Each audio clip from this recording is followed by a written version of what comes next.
Hello all of you. मैंने एक question लिया है जून 22 से जो ची स्क्वायर टेस्टिंग के ऊपर बेस्ड है। ये बहुत ही कॉमन एंड पॉपुलर क्वेश्चन है। इस तरह के क्वेश्चन आपके एग्जाम में पूछने जाने के चांसेस होते हैं और कई बार ऐसे क्वेश्चंस आए हुए हैं। तो इसमें देखो टेबुलर फॉर्मेट में डेटा दिया हुआ है, इसके ऊपर आपको ची स्क्वायर टेस्टिंग कंडक्ट करना है और बताना है कि एक्सेप्टेड है, ये एक्सेप्टेड होगा या रिजेक्टेड होगा। तो इसमें मैं आपको बता दूं कि यस, इसको कई बार ची square testing, chi square testing या चाई स्क्वायर टेस्टिंग के नाम से जानते हैं। आप कैसे पढ़ लो, बट अभी हम लोग फोकस करेंगे कि ये न्यूमेरिकल कैलकुलेशन इसके ऊपर कैसे होगा। साथ में इसमें 5% सिग्निफिकेंस लेवल भी दिया हुआ है, इससे आपको कंपेयर करना है और साथ में इसकी वैल्यू भी दे रखा है। आपको टेबल से इसकी वैल्यू कैलकुलेट करने की जरूरत नहीं है। यहाँ पर ये देख सकते हो टेबल दिया हुआ है 9.49, यानी जो भी आप रिजल्ट कैलकुलेट करोगे वो 9.49 से कंपेयर करना है और इससे आपको पता चल जाएगा कि जो आपने टेस्ट कंडक्ट किया है वो एक्सेप्टेड होगा या रिजेक्टेड होगा। ठीक है, देखो सबसे पहले आप रो वाइज और कॉलम वाइज डेटा का आप टोटल कैलकुलेट कर लो, जैसा कि मैंने यहाँ पे किया हुआ है।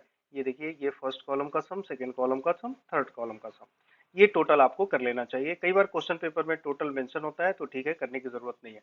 अब ये जो 300 है वो देखो क्या है, ये सभी डेटा का सम है। ये देखो इस कॉलम में जो डाटा है या इस रो में जो डाटा है, इन सब का सम 300 होगा, जैसा कि क्वेश्चन पेपर में दिया हुआ है। अब आपको क्या करना चाहिए, एक्सपेक्टेड वैल्यू आप कैलकुलेट करोगे। आप सबको पता है ची स्क्वायर टेस्टिंग में आपने किया होगा। अभी जो डाटा दिया होता है ये ऑब्जर्व वैल्यू दिया होता है, हमें एक्सपेक्टेड वैल्यू कैलकुलेट करना होता है।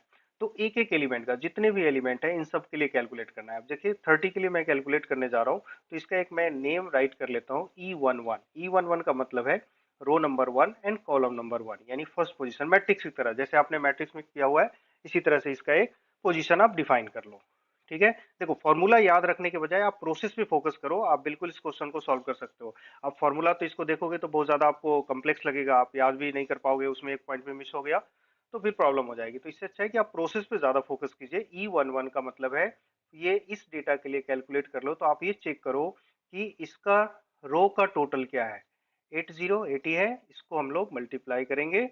एंड अगेन आपको देखना है कि इसका कॉलम का टोटल क्या है। ये देखो 120 है, तो इसको 120 से मल्टीप्लाई कर दिया। और उसके बाद ये देखो टोटल डाटा क्या है, टोटल टोटल ऑफ टोटल ये सारे क्या है, 300 है।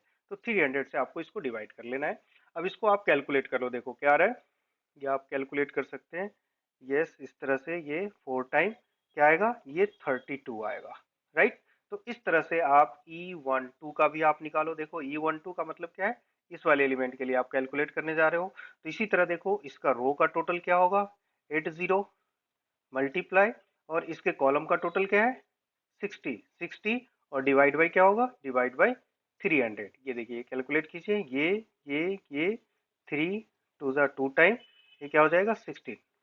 ठीक है, इसी तरह अब आप E13 का कैलकुलेट करो। E13 का बता सकते हो क्या होगा, E13 यानी रो नंबर 1 कॉलम नंबर, यानी इस 40 के लिए आप कैलकुलेट कर रहे हो एक्सपेक्टेड वैल्यू। तो इसका क्या होगा, इसका रो का टोटल क्या है, 80, यस, और इसके कॉलम का टोटल क्या है, 120। तो 120 और डिवाइड बाई क्या लिखा आपने, 300। अगेन ये देखिए, ये कैंसिल कर लो, आप इस तरह से कैंसिल कर लो, 3 4 टाइम ये कैंसिल होगा और ये क्या होगा, 32 होगा। देखा आपने। तो ये फर्स्ट रो का आपने एक्सपेक्टेड वैल्यू कैलकुलेट कर लिया। इसी तरह सेकंड रो का भी आप कैलकुलेट करोगे। देखो इसी तरह आप सेकंड रो के लिए आप कैलकुलेट करो। इसका नेम क्या लिखोगे आप लोग, 2 1, यानी देखो रो नंबर 2 एंड ये कॉलम नंबर 1। यस, आप लोग ये कंफ्यूज तो नहीं हो रहे, ये हमने इसको एज ए मैट्रिक्स कंसीडर किया है, इसके अकॉर्डिंग मैं ले रहा हूँ। ये इसका रो नंबर 1 एंड 1, इसका रो नंबर 2 एंड 1। आप लोग ये सोच रहे होगे कि इसमें ये भी तो रो है, ये भी रो है। तो देखो ये सारे लेवल्स लिखे हुए हैं, हम लोग सिर्फ डेटा पार्ट को कंसीडर कर रहे हैं। ठीक है, हो गया क्लियर। चलिए, तो आप लोग बताओ, इसमें आप 40 का कैलकुलेट कर रहे हो एक्सपेक्टेड वैल्यू, तो क्या होना चाहिए, इसका देखो रो का टोटल क्या है, यस, रो का टोटल मल्टीप्लाई कॉलम का टोटल, ये याद रखो। ये देखो कॉलम का टोटल 120 है, 120 और डिवाइड बाई 300। 300 से डिवाइड हमेशा सबके लिए होगा। अब इसको आप कैलकुलेट करके आप मुझे बता सकते हो क्या होगा। ये देखिए, ये 4 टाइम, यस, तो क्या हो गया, ये 40, राइट।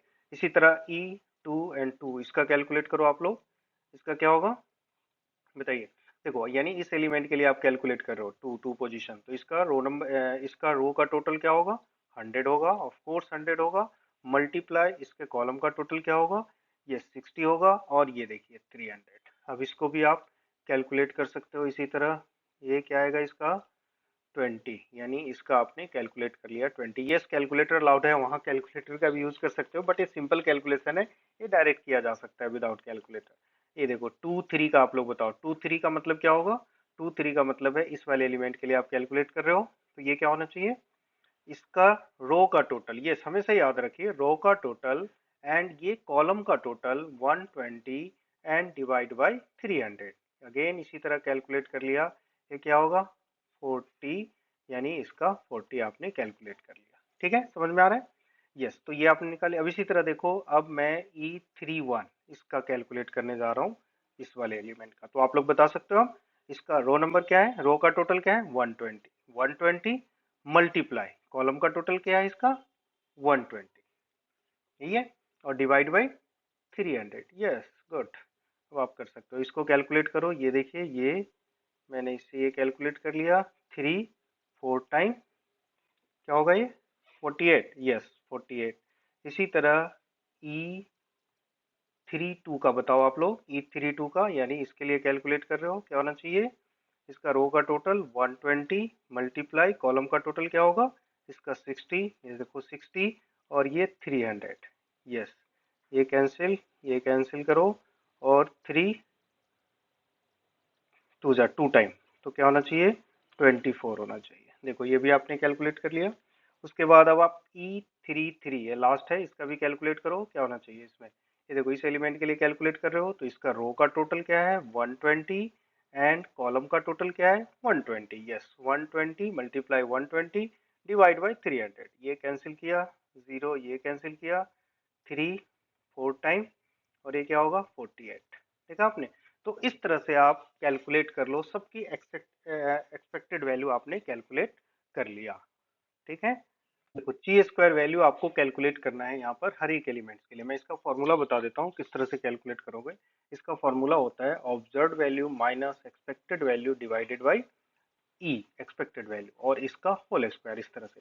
अब जैसे देखो, ये 30 का हमें राइट करना है, तो इसका फॉर्मूला ये बनेगा observed value 11 minus expected value 11 and divided by expected value 11। ठीक है, ये तो समझ में आ रहा है। यानी इस एलिमेंट के लिए जो एक्सपेक्टेड वैल्यू आपने निकाला था उसको माइनस करना है, स्क्वायर करना है। इसी तरह अगेन नेक्स्ट एलिमेंट के लिए, अब इसके लिए क्या राइट करोगे यहाँ पर? observed value 1 2, row number 1 column number 2, and minus expected value 1 2, और फिर इसका whole square, and again plus E12, expected value से डिवाइड करना है। ठीक है, ये फॉर्मेट चलेगा सभी के लिए। तो जैसे मैं एक राइट करके बता देता हूँ यहाँ पर, 30 माइनस इसका एक्सपेक्टेड वैल्यू क्या था, एक बार देख के बताइए आप लोग। यस, 32। तो 32 डिवाइडेड बाई क्या होगा? 32, इसका होल स्क्वायर, और प्लस यहाँ इसका बताओ। यस, 10, और एक्सपेक्टेड वैल्यू क्या है इसका, आपने कैलकुलेट किया था? यस, 16, और इसका स्क्वायर एंड डिवाइडेड बाई 16। इसी तरह सभी एलिमेंट का आप कैलकुलेट करोगे। है, देखो मैं आपको यहाँ बता देता हूँ इस तरह से। ये देखिए, हर एक टर्म्स के लिए टोटल जितने भी एलिमेंट्स है, सभी एलिमेंट्स का आप ये फॉर्मेट कैलकुलेट करोगे। जैसा देख सकते हो आप लोग, इसमें कंफ्यूज मत होना। ये देखिए, फर्स्ट रो के लिए मैंने कैलकुलेट किया है, फिर सेकेंड रो के लिए कैलकुलेट किया है, या थर्ड रो के लिए, कैसे भी कैलकुलेट करो, सबको हमें प्लस करना चाहिए। प्लस करने के बाद ये आपका फाइनल रिजल्ट ही आएगा, जैसा कि मैंने किया है। आप लोग एक बार चेक कर लेना कैलकुलेटर से, इसमें कहीं कोई पॉइंट का मिसिंग हो या डिजिट का मिसिंग हो तो आप लोग इसको ठीक कर लीजिएगा। ये देखो, ये हमारा आंसर क्या है? 7.29। अब आप लोग क्वेश्चन पेपर में देखो, जो इसकी क्रिटिकल वैल्यू है, क्या दिया हुआ था? मेरा हमारा आंसर है 7.29, और क्वेश्चन में आप लोग देख लीजिए 9.49 है। तो ठीक है, ये इससे लेस देन है, इसका मतलब है कि नल हाइपोथेसिस से एक्सेप्टेड है, यानी ये जो क्लेम किया गया है वो एक्सेप्टेड हो सकता है। ये आपको करना चाहिए। ठीक है।